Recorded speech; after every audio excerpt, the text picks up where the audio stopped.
أعوذ بالله من الشيطان الرجيم بسم الله الرحمن الرحيم رب اشرح لي صدری ویسر لی امری واحلل عقدۃ من لسانی یفقهوا قولی۔ آج ہم درس کریں گے قرآن کا درس سورہ بقرہ کی آیت نمبر 46۔ اے بنی اسرائیل، یاد کرو میری وہ نعمت جو میں نے تمہیں عطا کی تھی، اور یہ کہ میں نے تمہیں ساری قوموں پر فضیلت بخشی تھی۔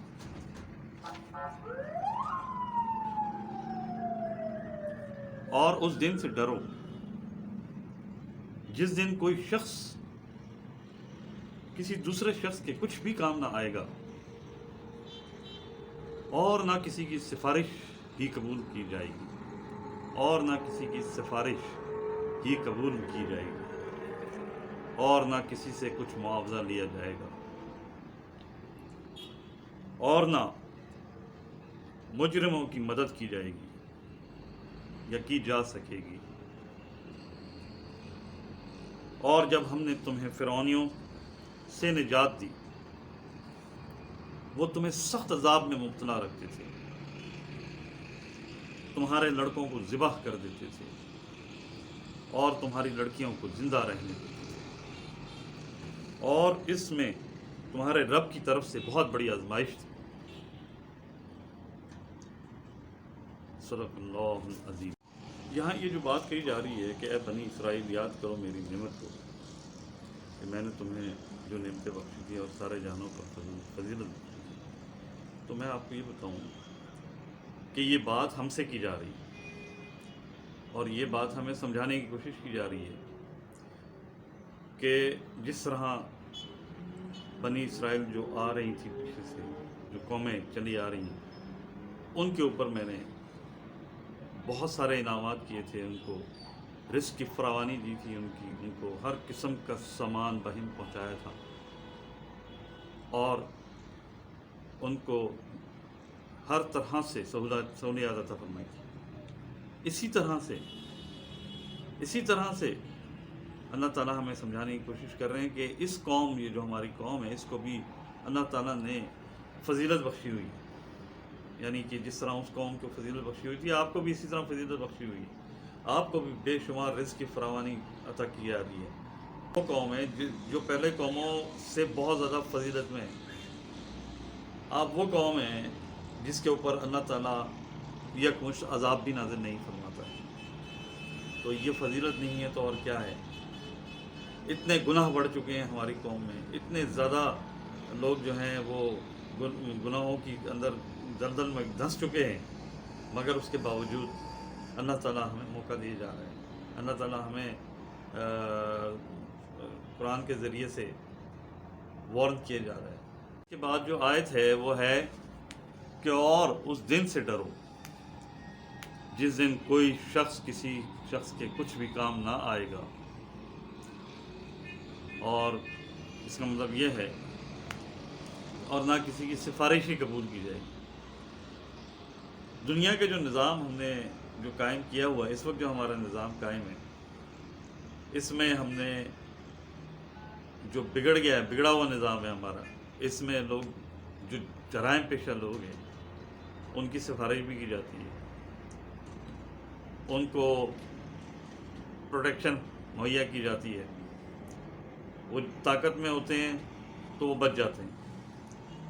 مگر ایک بات یاد رکھیے کہ اللہ تعالیٰ کا جو نظام ہے، اگر اس کا نفاذ ہو جائے گا جس دن، تو نہ ہی کسی کی سفارش کسی کے کچھ کام آئے گی۔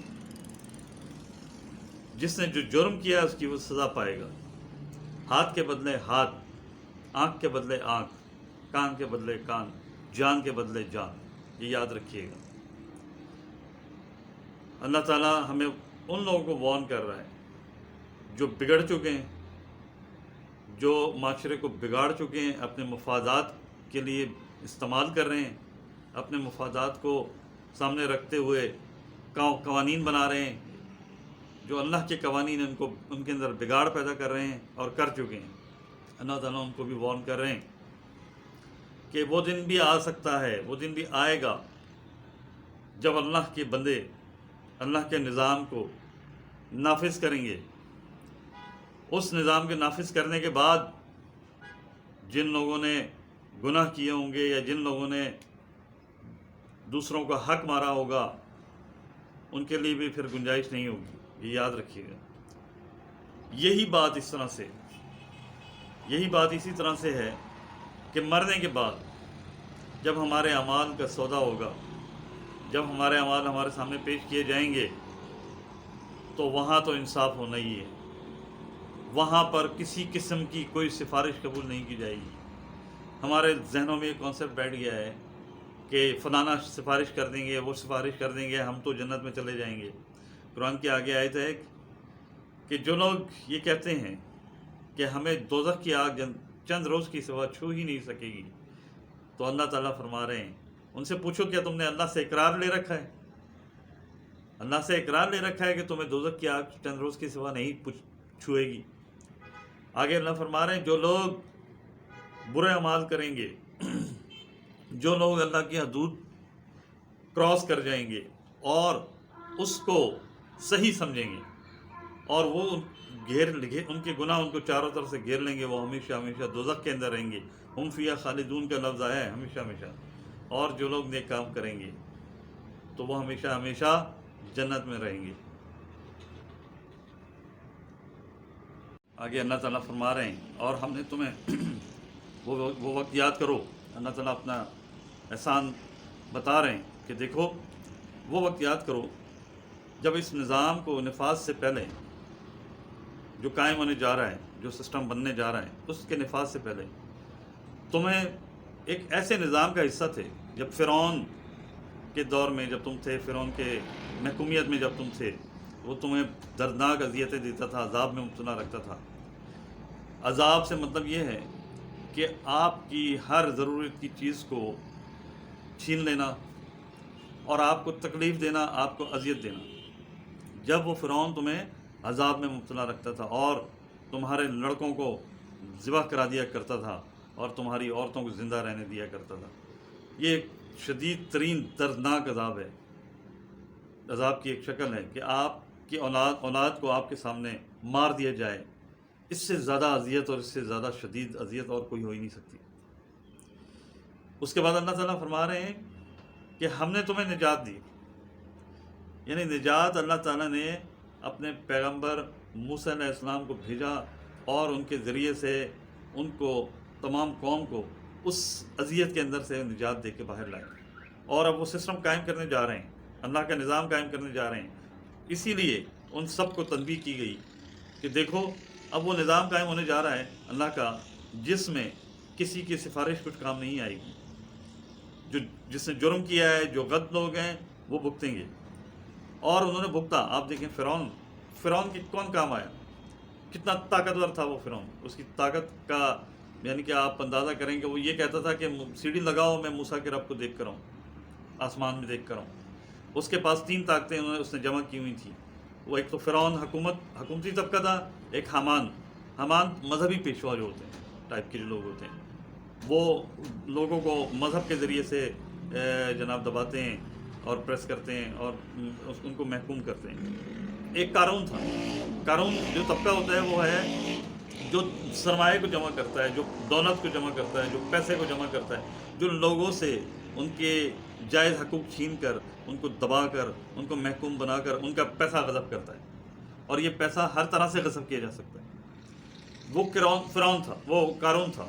قارون، فرعون اور حامان، ان تین لوگوں نے انسانیت کو تباہ کیا ہوتا ہے۔ ان 3 قسم کے لوگوں نے، یہ کنڈیشنز ہیں، ان 3 قسم کے لوگوں نے تباہی اور بربادی پھیلائی ہوئی تھی۔ آگے اللہ فرما رہے ہیں یہ تمہارے لیے بڑی سخت آزمائش تھی، یہ تمہارے لیے بہت ہی سخت آزمائش تھی۔ تو اسی طرح آج ہمارے قوم کا تقریباً اس طرح سے یہ حال ہے کہ ہم لوگ پوری دنیا محکوم کی جا رہی ہے، محکوم بنائی جا رہی ہے، اور یہاں پر بھی فرعون ہیں جو طاقتور ہیں، جو حکومت میں ہیں، وہ فرعون کی طرح کا وہ ٹریٹ کرنے میں لگے ہوئے ہیں۔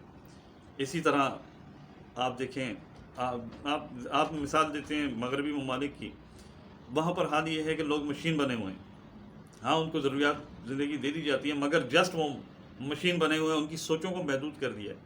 وہ براڈ مائنڈڈ لوگ نہیں ہیں، وہ سوچتے نہیں ہیں، وہ جسٹ وہ اپنا کام کرتے ہیں، ان کی زندگیوں کو جسٹ وہ جانوروں کی طرح ٹریٹ کیا جاتا ہے کہ وہ مشین کی طرح کام کرتے ہیں دن رات، اور اس کے بعد وہ آپ اس کو کھاتے ہیں، آرام کرتے ہیں اور عیاشی کرتے ہیں۔